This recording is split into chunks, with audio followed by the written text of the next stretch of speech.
I just wanted to get this on film. This is one of my L134 Picoltia compta leopard frog plecos, and it's a female. You can see the back ridges. She actually got attacked, so this whole back section here, it's all fungus growing on her. This happened now in the last 24 hours. I'm trying to cure her. I hope she makes it. I've been doing a lot of work on her to try to keep the fungus down, and I am getting a lot of it out, but you know, it's a 50-50 chance at this point. You know, we're hoping for the best. I'm in Blue Bath right now. It's about half an hour from when I first filmed this. The water's filling up. I've been taking some of the water out as I put some medications, but I believe this is one of the most important medications I'm using on her because it is an antifungal. It basically stops fungus from growing.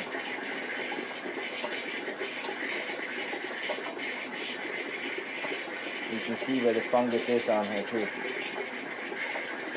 It's right all over there. What's going on, world? Welcome back to Aqua Malik. Today's a little bit of a sad video. I lost a female L134 leopard frog pleco.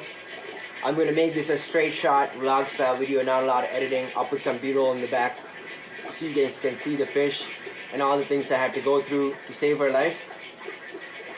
But basically this video is about the dark side, or the sad part about pleco breeding.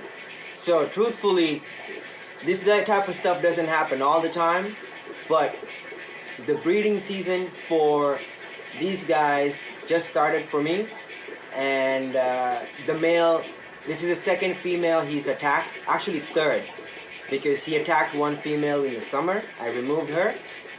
He attacked another female a few weeks ago, and he attacked this female. So, and this one was really bad, and she is ripped. So, I'm probably not going to keep him. I'm probably going to sell him as a display fish. He's still nice, he's quite large. So somebody will be really happy with him in their pleco group tank with a bunch of different ones, but he's not a good breeding fish. So I'm going to give him up soon. And I'm removing him from the tank probably at some point today. I just had to figure out where I'm going to put him, where he cannot hurt another fish. So this is the reality of breeding plecos, and a lot of times people don't tell you this part. This is why female fish are rare. This is why you need to have more females than males, and you have to always do a check on your female fish every day. I actually have a video about the midnight safety check. I'll put a link to it up here so you guys can check that video out. It's really important that you check your fish every night. I caught this at night when I was doing my check, but it was too late because she was already quite severely damaged. I'll put some b-roll footage of me trying to save her life throughout this. I might not even edit them in, so I might just put them so you might hear some me talking in the background and stuff. So, you know, watch through that. And I just want to give you guys the real truth about what's going on. A lot of times people only make videos about happy stuff. They like always talk about breeding fish, and then always like, yeah, here's the eggs, you know, here's the fry. They don't talk about the background of what's going on, the investment that goes into it, the heartaches of losing these types of fish that are quite expensive. And I mean, I have about 40 L134s that are all large adults, so I'm not too worried. I have 3 breeding groups. I'm not too worried. But if you only had a male and a female, you're kind of in trouble right now. And she's a very nice female. I'll put some b-roll footage of her like right here so you guys can see. This is after 24 hours of her being outside, and she's quite dry at this point, but you can clearly see the shape of the female. And also pay attention to the bristles on her tail area, and also on her flank fins, her pectorals, so that these things are not a clear indicator of a male and a female fish. This fish is a clear and defined female from the look of her genital areas, but there are a lot of signs where amateur would look at them and say this is a male fish because it has hairs on the tail, or it has hairs, bristles on its pectoral fins. So these things are not clear indicators of a male or female. They also use caves. These fish all were in caves the whole time. So what I'm going to do going forward to remedy these type of things is I'm going to keep plecos on species only tanks. Obviously that's what I do usually.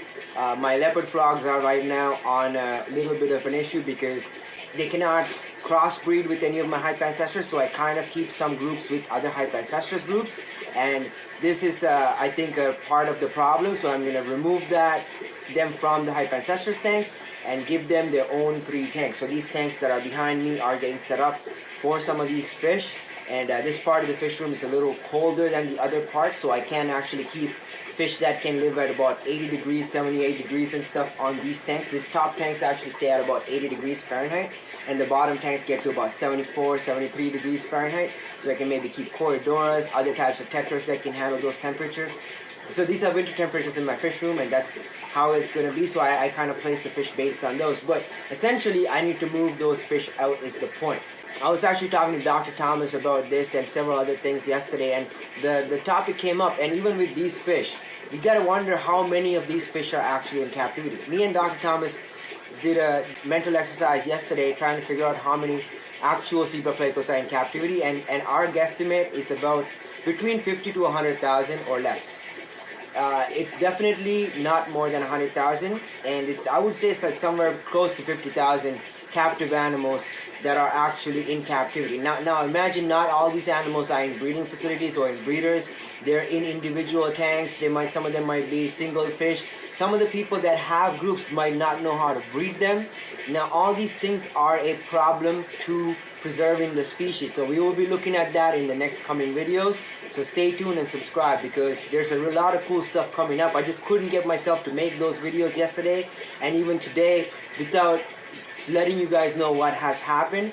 I lost 2 females now in the last month to trapping accidents. There's an L56 Parancestris auranticus female, about that size. I'll put some B-roll of her, and she was very close to breeding, and those fish are quite expensive and quite rare. So I raised them up, and since they were small, so I was really excited. I still have 6 more, so I'm not too worried. And I lost the L134 female yesterday, so it's quite sad, and this is the beginning of their breeding seasons. These fish are just starting to spawn now, and this is what happens. Not every breeding season or something like that, that's just because these fish, it's their first time spawning. They're just coming into sexual maturity. That's a lot of times when this type of stuff happens, or if you have a male that does not know what they're doing, that's when it could also happen. So if you have a male that's damaging your females, it's a really good idea to replace him with another male, and that's what I'm going to leave you with. And I think also keep them in groups to reduce aggression, at least 6 to 8, and more females and less males, so about 2 males and 6 females. So we'll look at all these in the upcoming videos, so stay tuned. And as always, thank you so much for your love and support and sticking through with me through this journey. I'll see you on the next video. Stay safe, everybody. God bless you all.